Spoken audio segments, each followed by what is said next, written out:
There's an owl in very close proximity to where I am now. It's making itself sound like it's trapped inside the walls of this house. And this owl has been doing this for the past 3 or 4 seasons. Around this time of year, every year, it starts making the usual owl sounds. They all sing the same song everywhere the world over. They're all exactly the same.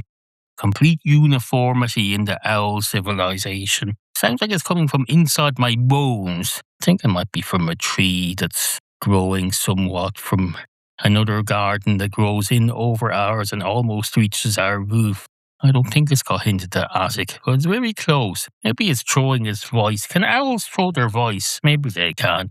This whole planet, every owl, they all sound exactly the same. They make that exact same song. Where's my harmonica?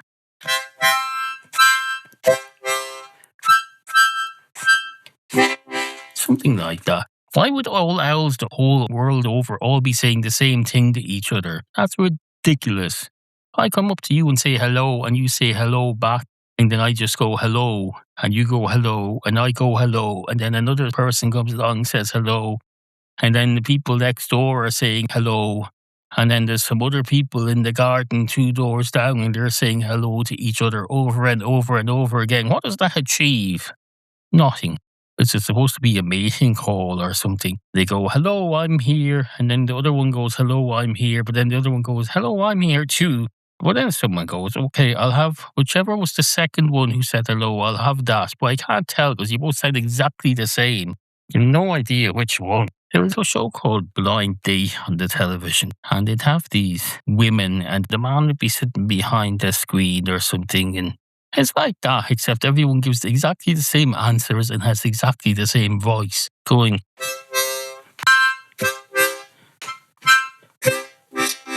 Now, in my case, I have 2 harmonicas here, so I can make the exact same thing sound slightly different just from using my other harmonica, like this. I might be holding the harmonica upside down, I'm not sure. Point is, I can instantly make exactly the same tune sound different just by using a different instrument.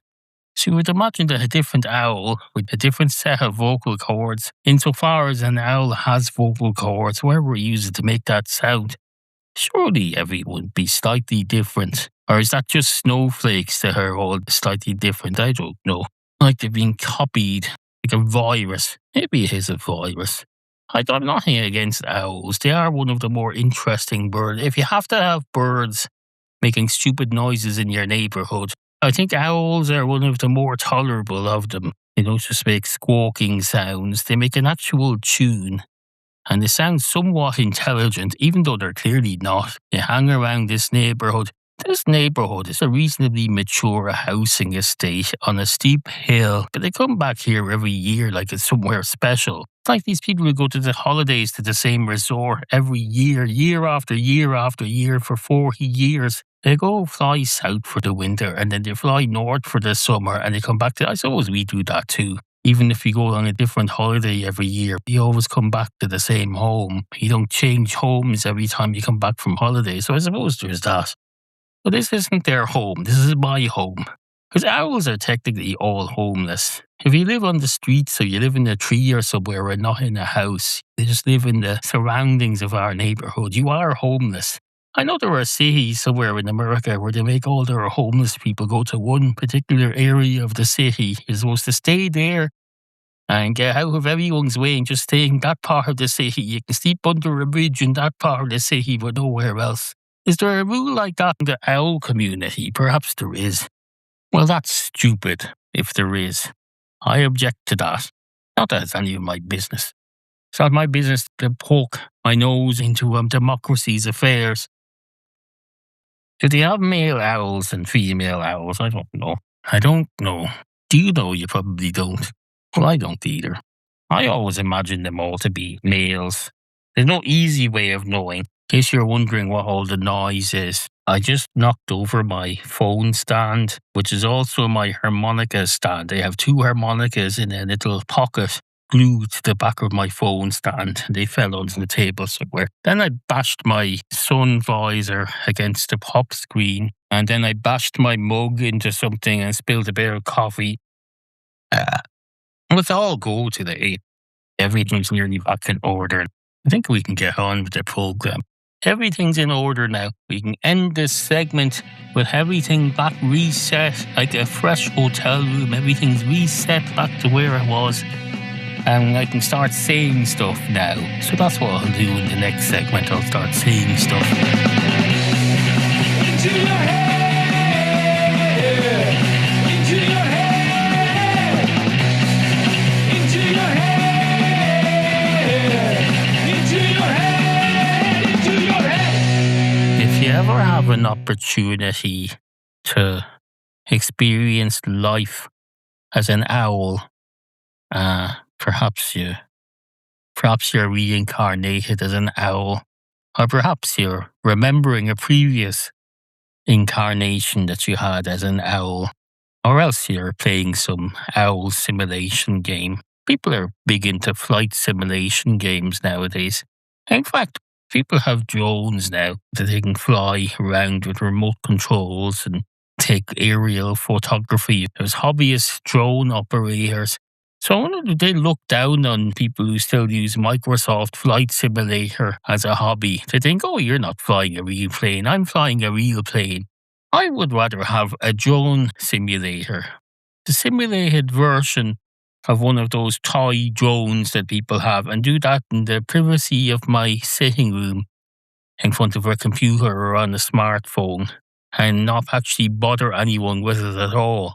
If you're Amazon and you're selling toy drones for amateur drone enthusiasts, tell them we won't need to send you the drone when you buy it. We're just going to send you the app. You download the app and log in and set that up. And then you can control it all from your phone. Once you figure out how to get started, you can fly the drone to your address all by yourself. We'll put it in a little launching pad out the back of the Amazon facility. You could probably trick people into thinking they own a drone then, and it's just a simulator. You wouldn't have to make the drones at all. You'd have the simulator all set up, make people think they own a drone and it's flying around all over the place, have it fly over their own house. As long as you keep the aerial photography up to date, more frequently than Google Street View, which is every few years it's updated. You could con people into thinking you've sold them a drone. You wouldn't be doing any harm by doing that, because they'd get just as much fun and excitement out of it. They can control it so much from the app that they never have to actually see it. I think that would be great. It would solve the problem of these people owning drones, flying around, causing problems at airports.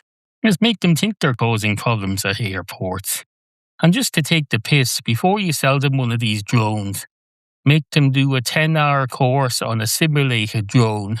They use the exact same software and then they've no idea. And maybe eventually you can do the same with cars. All these people who think they should be on the road in control of a vehicle who shouldn't be, make them think they own a car. It's a remote-controlled, self-driving car. And then whenever they pick it up, I actually send it an unmanned taxi. You send that and they think they're collecting their car from some garage the other side of town. You summon your car when you want to go somewhere. You summon it from the garage and it turns up and you think that's your car, but it's actually a taxi. You get into that. It has a steering wheel, but it doesn't do anything. You think you're driving the car, but you're not. Someone else is driving it by remote control back at the thing. I suppose that's not very practical, is it? No. But then neither is driving. There's nothing practical about driving. This big hunk of metal with 4 wheels on it. You're supposed to point it somewhere, and a car is supposed to give you freedom to go anywhere in the world. But once you get a car, you realise the vast majority, 99.99997% of the Earth doesn't have a road on it. It may have a road going within a few miles of it, but no, there's all these empty spaces that you can't drive to along a road. And you might say, oh, you just get an off-road vehicle.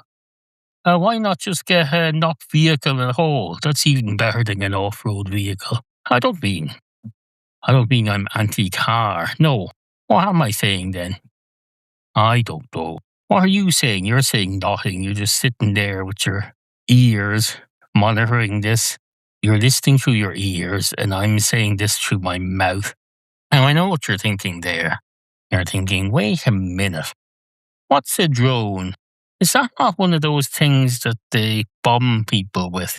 No, I don't think so. You're thinking of something else. That's a different thing. Once upon a time, there was a dog, a dog, a dog, a dog, a dog, a dog, a dog. Basically, a dog. And this dog was walking along the street one day, minding his own business, and then he fell into a hole in the ground. Fell into a hole in the ground. I say a hole. There was a well, and you can't really call a well a hole. It's a hole that's been outfitted. They don't occur naturally. You build a well by digging a hole, and then it's a hole at that point. Just as when you build a building, there's a hole in the ground that you start with where you build the foundations. But then it doesn't continue to be a hole. Your house isn't a hole, hopefully. Assuming you have a house or you live in a building of some sort, it's not a hole. It may be a shithole, but it's not a hole. And it's the same with this well that the dog fell down. It had started life as a hole that someone dug because they thought, oh, we can connect to the water down here, so we'll dig this hole and then we'll build a well in it. We'll brick it up. We'll put bricks around it. It's like an inverted lighthouse. There's no light at the bottom. Well, maybe there is a light at the bottom. If there isn't, there should be. Because you hear, at least on children's television shows like Lassie, you hear about little Timmy falling down the well. And if little Timmy wants to have some chance of survival, surely you'd put a light at the bottom of the well. So he at least get his bearings when he lands there with his 3 broken legs. And go, oh wait, where am I? Can I call for help somehow? If there's a light at the bottom, if little Timmy has any sort of an intellect, he'll figure out that he can flash the light and signal to anyone who's up at ground level that there's someone stuck down the well. Wait a minute. What I've just described there, a big deep hole with a well at the bottom, is that what they put in place of the Twin Towers of 9/11? A memorial that was 2 lights shining up out of a hole in the ground where the towers used to be. Maybe it was. Well, that wasn't intentional on my part. I wasn't intending to model this well that the dog falls into after the Twin Towers memorial. That would be in very bad taste, so any similarities are entirely accidental. So maybe I should change this then. Maybe I'll say the well that he fell down. Oh no, that's different enough, because the Twin Towers were not round. They were square or rectangular. So the well that those lights are shining out of aren't round, like this well hole that the dog falls down. Wells are generally round, aren't they? Oh wait, have I got that right? Maybe not, but this particular well is round because it's modelled after a lighthouse. Said, oh, lighthouses are very good at keeping people safe at sea, so you should be equally good at keeping people safe at ground level, especially people who fall into a hole at ground level and fall to the bottom of this well. So they modelled the well after an inside-out lighthouse. Like a giant finger had come along and pushed the lighthouse, and the lighthouse turned out to be a little hollow rubber button that you push inwards, like a primer on one of those old petrol lawnmowers. There's a good chance you've never used one of those old petrol lawnmowers. You pull a cord 2 or 3 times and that will make a thing go around that will try to start the engine. And to help that along, you press this little button. Now, the button was like a rubber balloon, and you'd press that 2 or 3 times, and that would somehow release some fuel into whatever you ignited it, whatever you did. You press this 2 or 3 times, this primer button, and then you'd have another go at starting it. You'd pull the cord a couple of times, and hopefully it would roar into life. And then you'd cut your lawn. Perhaps that's similar to how they model this lighthouse thing. They imagine that this lighthouse is one of those rubber primer buttons, and they say, some inventive, imaginative architect thought about this. He thought, oh, lighthouses. What else could I model on a lighthouse? Well, imagine the lighthouse is a rubber button like the one on the lawnmower, the primer button. Because when you push that, it kind of goes in, and I think it actually pushes some fuel into the system or something. You can press this and the button kind of goes inside out. So he thought, if I were to press this lighthouse, not in reality, just if I were to press it and I turned it inside out, create an inside out lighthouse, that might be good. You sink this well into the ground. It's not a lighthouse. It's a well that's modelled after a lighthouse. And then the light is at the bottom. It's at the very bottom of the well, but it's still a very good light. So the kid can fall down into this, or in this case, the dog, because this was all about a dog who was walking along the street one day minding his own business. Falls into the bottom of the well and he goes, "Oh, what's that flashing lamp? That's interesting." The lamp would have to be left off until someone falls into it. Because if the light is just flashing all the time, then nobody's going to notice that there's someone signalling. Unless whoever falls to the bottom of the well then switches off the light, and that's treated as a signal. People go, "Oh, the well with the light shining out of it seems to have stopped flashing. I better get maintenance to come along and change the bulb." And then maintenance will come along and change the bulb, and that's when they'll notice there's someone trapped at the bottom. Now, hopefully, maintenance doesn't take as long to come along and change the bulb as they do when changing the street lights where I live, because then the kid or the dog are going to be dead as a doornail by the time they arrive. Or will they? You can probably survive for a while at the bottom of the well, assuming your injuries aren't immediately fatal. You can probably survive. Have enough air coming down as long as this hasn't been covered up or anything. There'll be air there. If it rains, you get a bit of water. You just look up and open up your mouth and go, "Ah," while it's raining, and some rain will fall into your mouth. Admittedly, not in huge quantities, but it's a start. And you can go without food for a week or two, so it's a good chance. If you fall down the well, it's a good chance you'll survive, as long as you don't have internal injuries. Don't get internal injuries, because that makes it very difficult. Although not impossible. I have this book about this fella. He was mountain biking or something, going off the beaten track in some desert or mountain region or something. And he got himself trapped under a rock. His arm and hand trapped under a rock. And he was hanging off this in a sort of ditch in the ground. So he was kind of in a hole in the ground, hanging by his hand, which was stuck under a rock. He stayed there for 5 days, and eventually he cut his hand off when he got out somehow. So it's not impossible. Although I suppose that's not an internal injury, is it?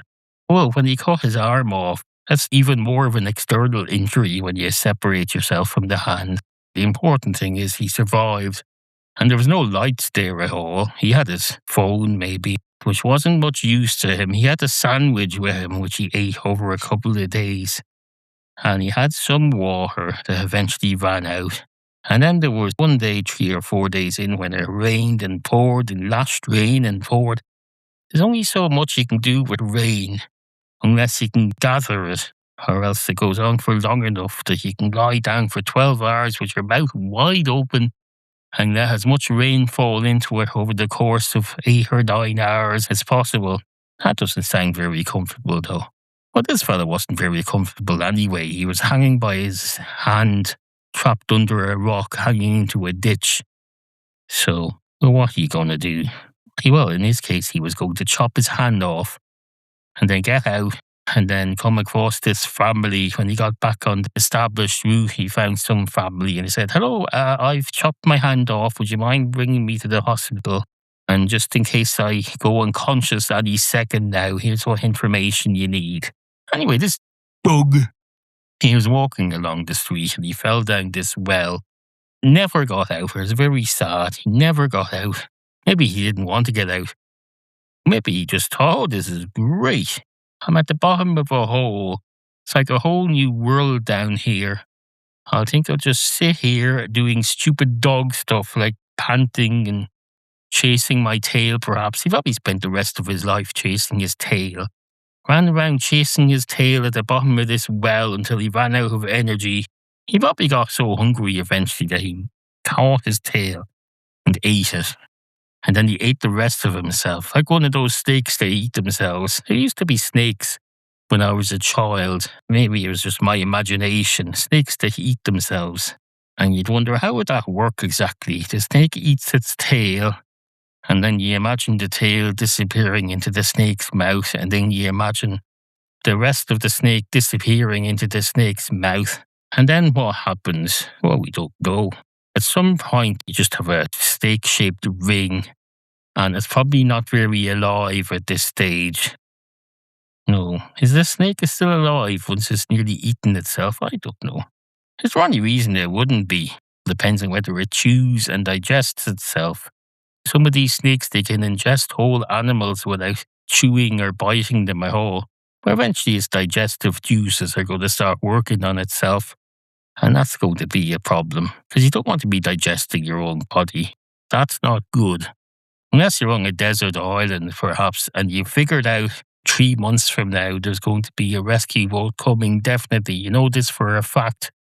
Or perhaps you know for a fact that the International Space Station is going to be surveying this exact island close up and you'll be able to send a signal. Something like that. Anyway, you know you're going to be rescued in 2 months' time, perhaps. Then you would start eating yourself a little bit on this desert island because you'd know you're going to get out of this. Now, you would have to chew and digest your body parts, but they wouldn't be still attached to yourself. So you'd be in a different position to that which the snake is in. Very different position. You'd probably try to be smart about it and just eat bits of fat off the sides of your leg and then off your upper arm. And you try to avoid getting to the point where you're chopping limbs off or anything like that. I think eventually you'd have to eat something more substantial. So maybe a couple of toes, perhaps. Toes aren't very fatty, but they might have got more fatty if you've been binging on your own flesh. You might get fatter then, and then you'd be more substantial. I suppose you could fatten yourself up by eating grass and hay that was on the island. And that would make you more substantial and more filling. Make yourself into a better, more succulent source of human meat. But then, of course, you wouldn't want to eat yourself at all then. You wouldn't need to because you've been surviving on this vegetation. These corn and wheat and grass, whatever else you have. Those things are all the same. Corn and wheat and maize and grass and weeds. They're all just bits of green stuff or bits of brown stuff. I don't know if you've ever had a lawn and let it grow so long that it all burns or dies or whatever, but it all turns to the exact same colour that wheat and corn are. Of course, people will say that grass is dead, but then why does it look like a proper crop that a farmer would grow? It looks like something you'd put in a breakfast cereal, perhaps Weetabix. I don't think you foreigners have Weetabix outside of Ireland and the country next door. I don't think so. Well, Weetabix is an oval-shaped slab of which you put 2 or 3 in a cereal bowl and pour milk on top, and it looks literally like shit. Looks like shit. You could look at a bowl of Weetabix, and if you happen to be a veterinarian who specialises in dog shit, you can probably identify the breed from that. And then there's another one called shredded wheat, which is even worse because that shit that looks like it has bits of straw sticking out of it, you could choke on. Well, very good for you, supposedly. Well, they were. The Weetabix, just like everything else, gets smaller and smaller as you get older. When I was a child, I remember I thought having 2 whole Weetabix in my bowl was a huge luxury. I'd only do that on a Saturday morning. I thought, oh, this is great. This is a very substantial cereal. I have 2 of these. 2 Weetabix now would be about the size of your fingernail. Now, whether the Weetabix have gotten smaller or just your fingernail have gotten bigger, I don't know. Do your fingernails grow? I don't mean grow longer as you age. Do they become broader? Does the little dig out in the tip of your finger where the fingernail lives, does that get bigger as you get older, I'd wonder? Oh, I'm sure we'll find out soon enough, I suppose. I'm getting older. I'm sure I'll find out. My understanding as well is that your ears get longer as you get older. Now that I don't like, because I see that on people. I don't think it's a good look. I think I'd like to avoid that. I don't really care about things like grey hair and baldness and wrinkles, but the long ears, no. You end up looking like Roald Dahl or something. And Roald Dahl, despite everything you may like about him, he looked like an old man his whole life. He looked like he was about 90. Long face, long ears. Didn't help that he dressed like an old man. I suppose maybe he didn't care. Or maybe he couldn't afford it. I mean, he used to write his books in his garden shed like a homeless person. Anyway, this dog, he's falling down the well and he dies. It's very sad. But the dog doesn't feel sad because he's no idea what's going on. All he knows is his life has changed. He's falling into another world. There's a whole new world to explore. It's just substantially smaller than the world that he had to explore. So there's that. That's not much of a story, is it? No. But there's only so many things you can do with a dog falling down the well. You can't say Lassie came along and rescued it. No, Lassie rescues humans. Ditto the littlest hobo. I suppose there's no reason a dog can't rescue another dog, is there? Well then why can't a dog rescue itself?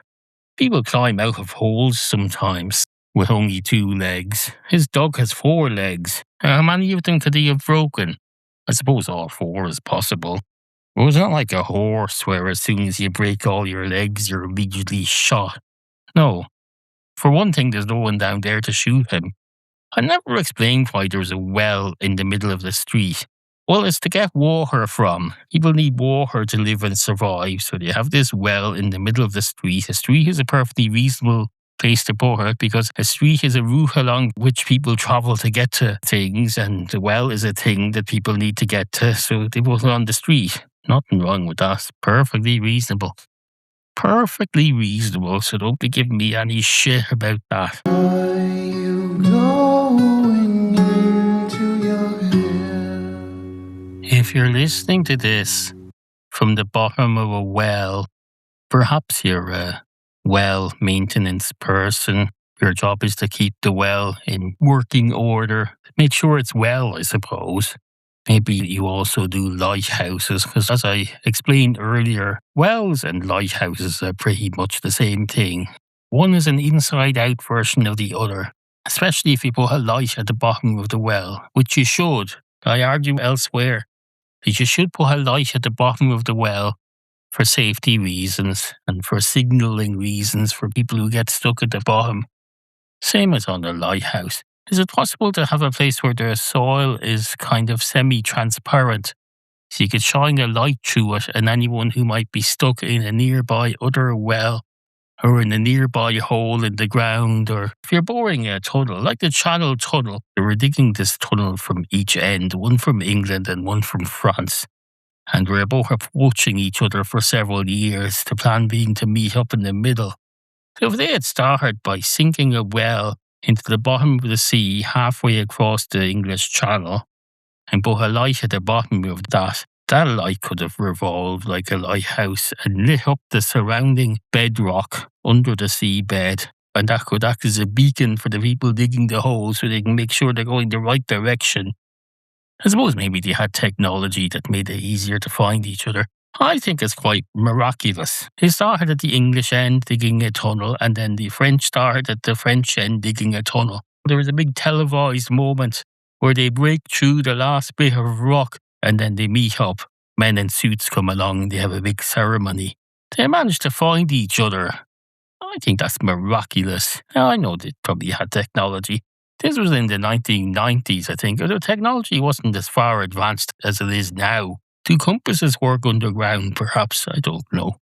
Now, of course, we might not have been told the full facts. Maybe there's lots of dead ends where they dug in the wrong direction for several weeks and then they went back and forked off another direction and it took a few tries before they met up. So I suppose there's that.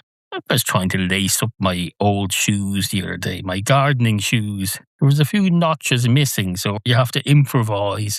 I wasn't trying to make my laces look good. I was just trying to make them lace up so they're safe and sound, but don't break off the circulation to my toes. And that was quite complicated. I can't imagine finding tunnels under the ground and making them match up in a way that's safe to travel by train through it. So well done all involved in that. If you're listening to this from the bottom of a well, perhaps you've fallen down a well. Your phone seems to have survived intact enough for you to listen to podcasts that you've already downloaded, but you've no phone signal, so it's not going to make much of an emergency device, except maybe if you use the torch app on the phone to signal up to the hole. But that's not going to be much use. You're going to use up all your battery within about half a minute. So you're far better saving your battery and just using it to listen to this Let me accompany you through your last few hours of life on this planet. I'll try to make it slightly more pleasant than it would otherwise be. Not that it's going to be anything terrible. You're at the bottom of a well. Nothing more bad can ever happen to you again. You're at the bottom of a well. It's all going to end soon, and nothing you can do is going to make it any worse or any better. Just let go, and well, hopefully you'll get rescued. But while you're waiting to get rescued, and I do want you to get rescued, I think you will get rescued. You live in a modern world where if you fall down a well, people can come and pluck you out. So I'm not actually thinking here you're going to die. No, you can think you're going to die. You have a unique opportunity to convince yourself that you're going to die and get all the benefits of experiencing imminent death without actually dying, because somebody's going to rescue you shortly. Hopefully they'll hold off for a few hours, maybe a day or two, ideally a day or two. I think you need a day or two for the full experience. We're going to use this as a retreat of sorts, an unplanned retreat. I think it could do you a lot of good if you take the right attitude to this. You are going to get rescued, but just blank that out of your mind. Forget that you're going to get rescued. Tell yourself you're falling down the well somewhere in 1700s rural Ireland. There's nobody within 10 miles of you. Now that I think of it, Ireland had a much larger population in the 1700s than it has now. Okay, so let's say just after the potato famine, so the late 1800s, you're falling down the well in rural Ireland. Everyone's either dead or gone to America, so there's nobody who can hear you within an ass's roar of where you are. You probably don't have a smartphone then, do you? No. Well, then you won't be hearing this, will you? No. But this is all imagination, so imagine you're actually from the 24th century and you have smartphones. You have a separate device that lets you time travel, but you bring your smartphone with you and it works in the past. You probably downloaded this then from archive.org several hundred years after I recorded it. You brought that with you to the 1800s and then you've fallen down the well. Or maybe you're falling down the well in the future, but somehow you've slipped into the past. Perhaps you were carrying a time machine when you fell down the well in the future. Suffice to say, you've fallen down the well. You're at the bottom of this well. You think you're going to die. You think you've not long left for this world. Even worse, it's one of those wells that doesn't have any water in it. You had bad luck regarding wells. There's no water. The well is dry. Or else it's the opposite. The well is very, very, very, very wet. And you're going to drown if you don't stand on your tippy toes. Keep your nose just above the water. But that shouldn't be that difficult. You have to do that when you're swimming anyway. When you're swimming, I've never managed to learn to swim, but I understand when you're swimming, you still have to breathe. So you keep your nose or your mouth above water so the air can come into your mouth. If you're walking along the seabed, your nose pointed up above the surface, so your nostrils will be just level with the surface. Which is better, breathing through your mouth or breathing through your nose? I don't know. When you breathe in through your nose, can you breathe out through your mouth that's underwater? I know you can't inhale underwater because you'll just inhale water, but can you exhale underwater? If you exhale underwater, does that change the chemical makeup of the water? Because that might help. Maybe make it more buoyant or something. I don't know. As I say, I've never learned to swim. Last time I went to a school where they were teaching people how to swim, I turned up the first day. There's a lot of teenage kids, and somebody pointed out that I can't swim, and then the instructor made a show of trying to teach me to swim while everyone else was having fun in the pool and laughing at me. So I resolved to never show up at school for swimming day ever again. I managed to skip swimming lessons for 2 whole years. It was every third Friday, if I remember rightly. So I'd go on the hop every third Friday. Or else I'd go into the other group that was playing football or something. I managed to get out of swimming for 2 whole years. That's quite an achievement, I can tell you. I'm very proud of that. I'm not proud of the fact that I never learned to swim. But you have to survive in this secondary school full of teenagers. You have to survive with your brain intact. Far more important than having the ability to swim. It wasn't like there was going to be a coast guard. No. Why would the coast need guarding? And how would swimming help?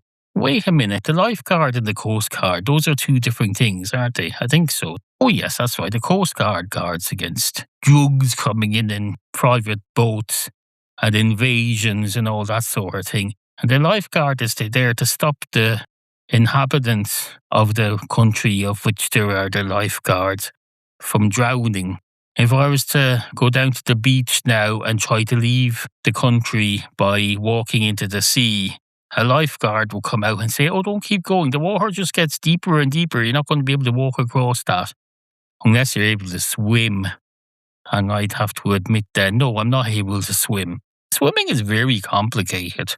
I don't know how people manage to do it.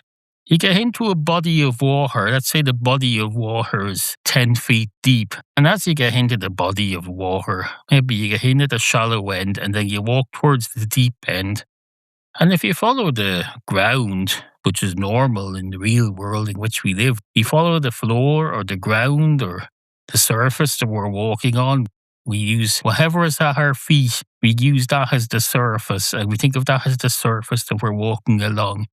But if you do that in a swimming pool or in the sea, then you're fucked. You'd be walking along the floor in the sea, and the water can just be getting deeper and deeper and deeper. Doesn't matter how good the floor is, it could be a fantastic floor, a lovely grassy, velvety, soft grass floor in that ocean.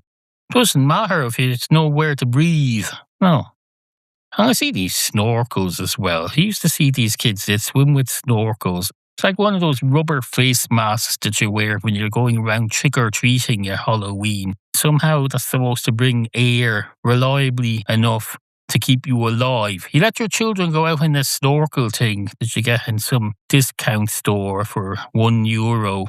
And it's basically a bit of rubber strapped to your head, probably using an elastic band. And these goggles, you've no business wearing goggles that haven't been designed by an optician, for one thing. If seeing underwater is so important that you need goggles, then the goggles should be properly prescriptionized.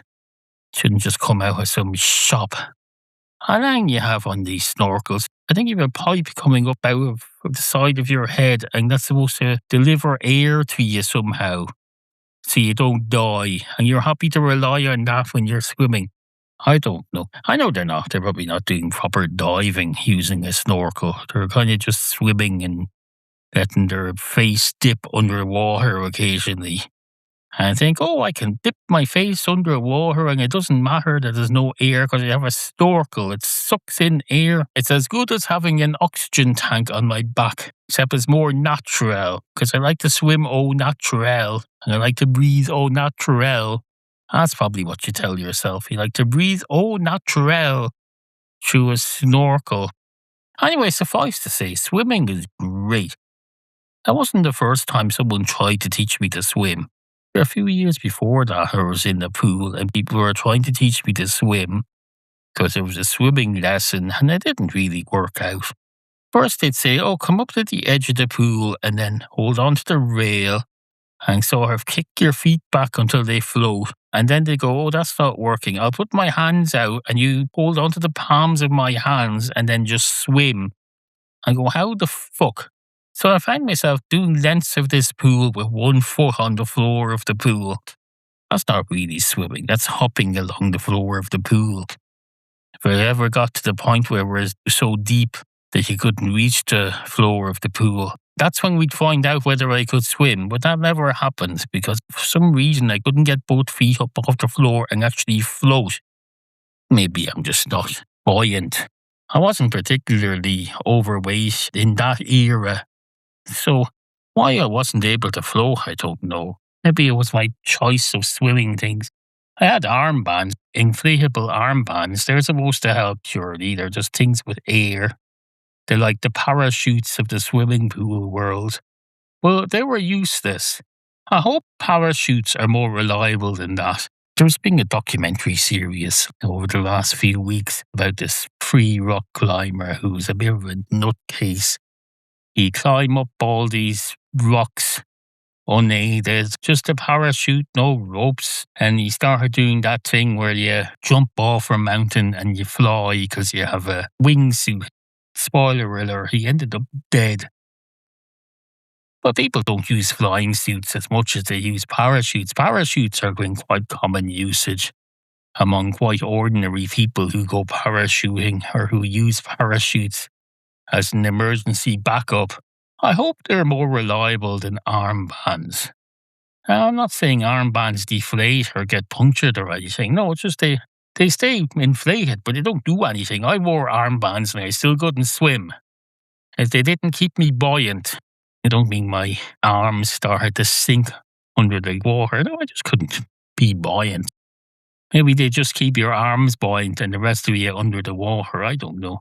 Is there some reason why you can't put armbands around your ankles and your knees and your elbows and your shoulders, and then would that keep you buoyant? So you at least have some chance of learning to swim. How do people learn to swim? I don't know. Normal people probably learn to swim when they're about 9. They all just jump into some hideous, disgusting river or something and they come home with all sorts of diseases, but they've learned how to swim. Is that what happens? I don't know. People seem to learn to swim. I can't whistle either or click my fingers. Now, the whistling thing I don't mind because I have 2 harmonicas here. I think they're far superior to any noise that the whistling mechanism on the human mouth could achieve. So I'm quite happy with that. Clicking your fingers is snapping your fingers. I never managed to do that either. I don't know what that's about. Do you have to cut my fingernails a certain way to make them more melodic or whatever it is? I don't know. There are things you can use to make a clicking noise. Is there something called a maracas or something? Does that make a clicking noise? I don't know. Yeah, pliers or something or a scissors. You can make a clicking noise with that. Is snapping your fingers the same as clicking your fingers? Who cares? I don't like that sound anyway, so I wouldn't want to make that. And I object to people whistling, incidentally. Because when I hear people whistling, they're doing it on a 5 o'clock bus on a Monday morning. They get on some bus and they start whistling.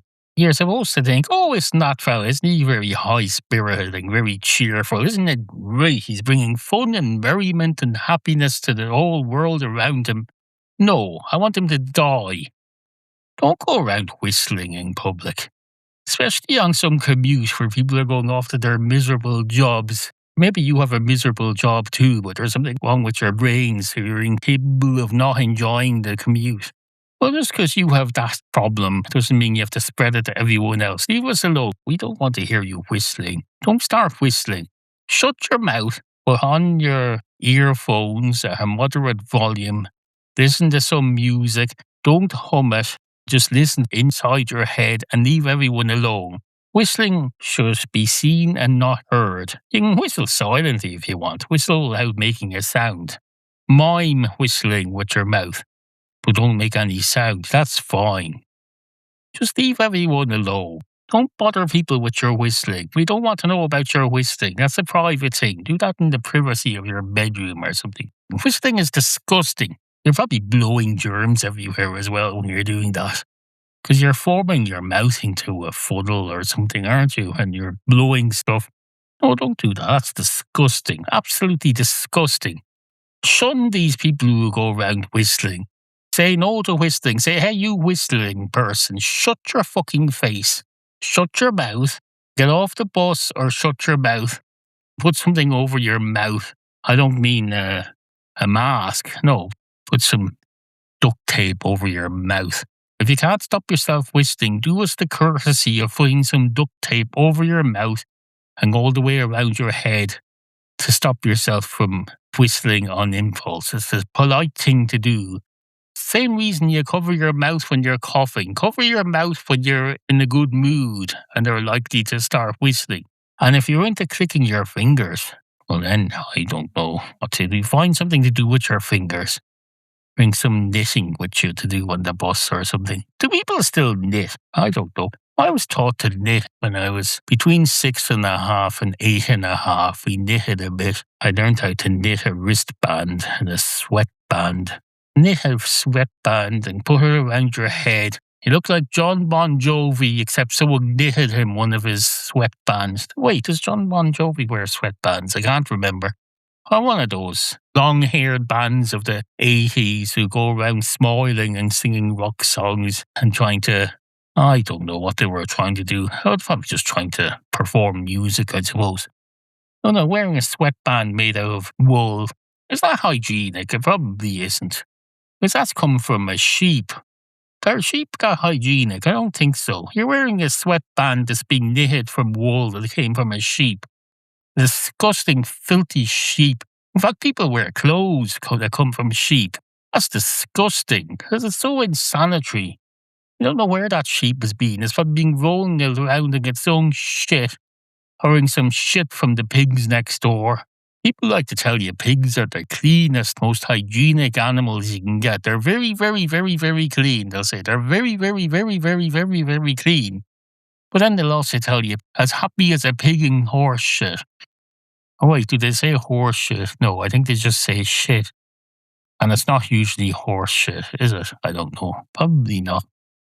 Or is it pig shit? Or is it their own shit? Or just the shit of the whole herd of pigs? When they say pigs are going around rolling in their shit, are they rolling in their own shit?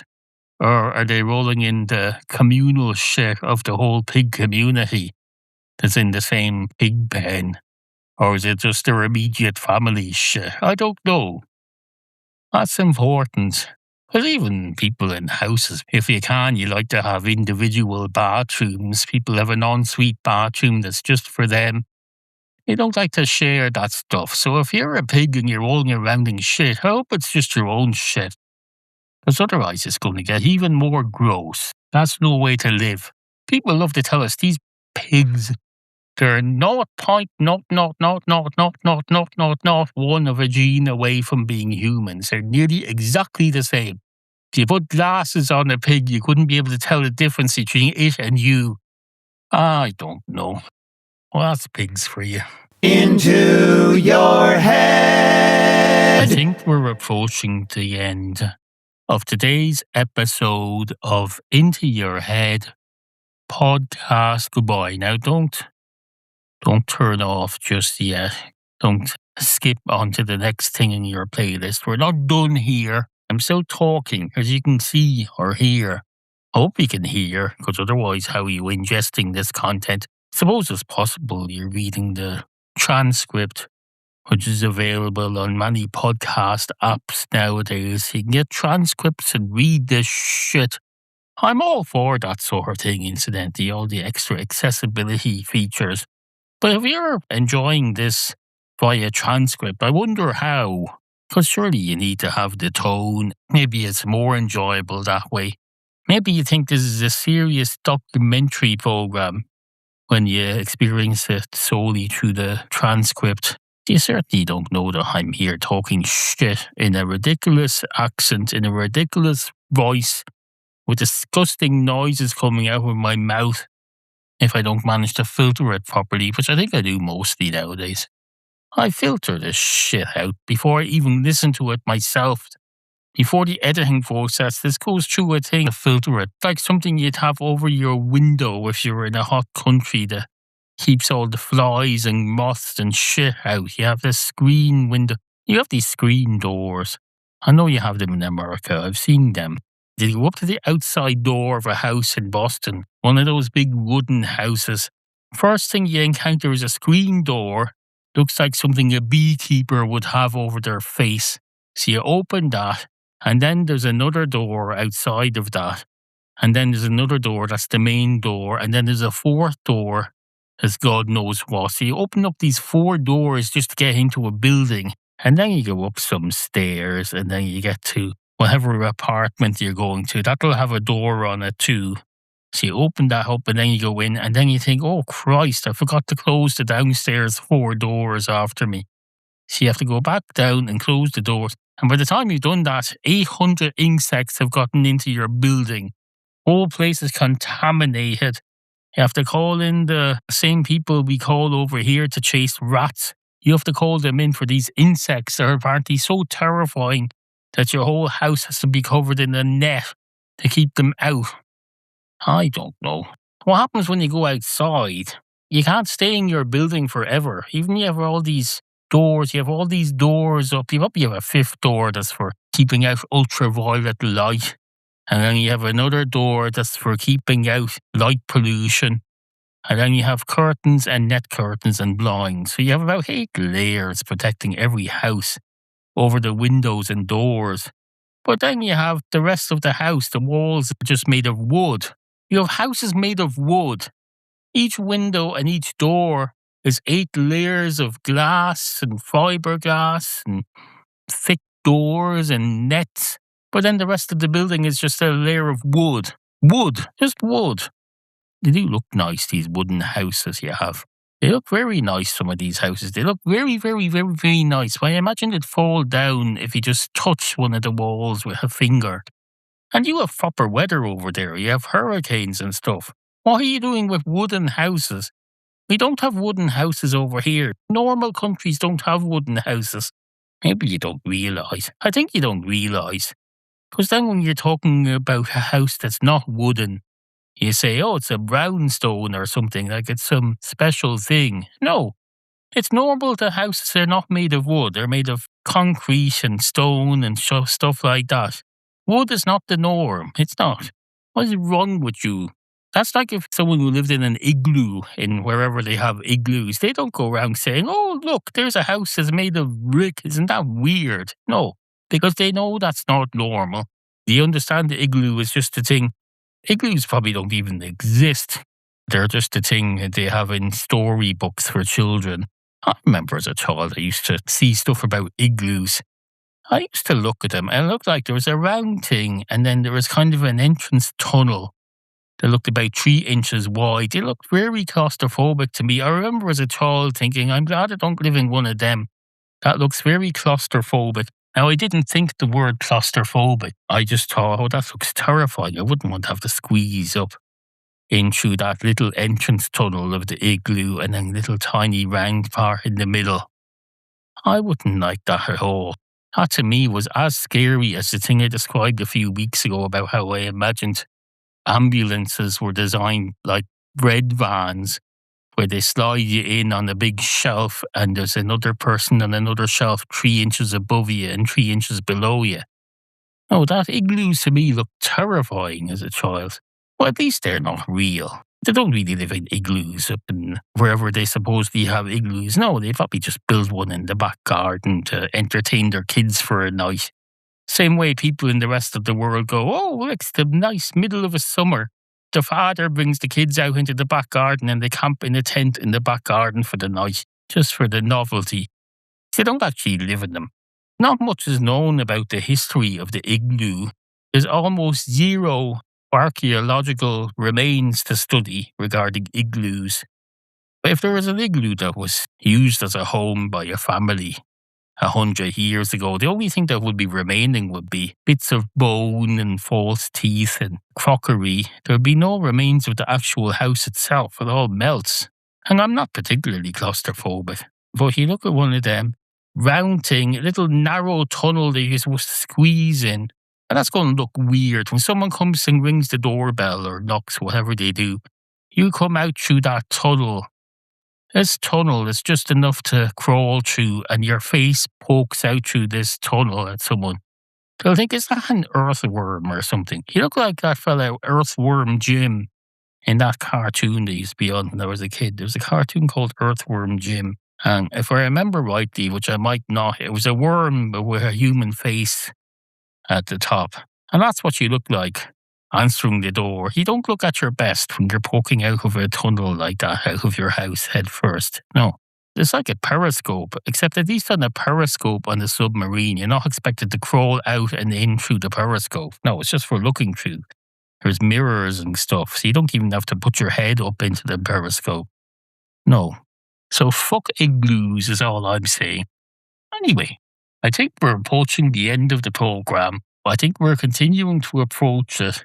And we're about to slam straight on, head on into the end of it, in fact. But I'll make it sound less violent by fading it out and fading in music or something like that. I'll do something to make it less like a car crash.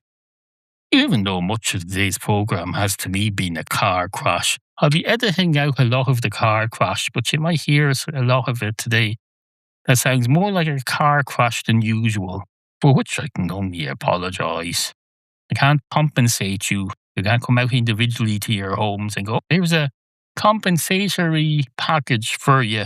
Some complimentary tea towels, bottle of spring water from a well. Probably put you off wells completely with this episode. You probably think, oh no, I'm never drinking well water or spring water again. It's probably all full of blood.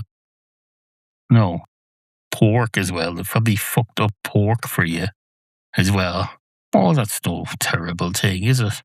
You can live without pork. It's perfectly fine. Don't worry. You don't have to become a vegan. You can just eat other animals. Wait, is there a religion that doesn't eat pork? There probably is. I'm not very familiar with the different religions. The one I was brought up in, you're supposed to eat fish on a Friday because eating anything else on a Friday is considered evil and wicked. Don't eat a cow on a Friday, for example. No. Don't eat a cow on a Friday. Don't eat a pig on a Friday. You can eat a salmon on a Friday. That's perfectly fine. It doesn't say whether you can eat insects on a Friday because insects weren't really a thing when we were growing up in terms of eating. I remember about 15 years ago, it started becoming a thing in the news where it said, oh, people were getting into eating insects. Insects as a part of their diet. Whatever became of that, I don't know.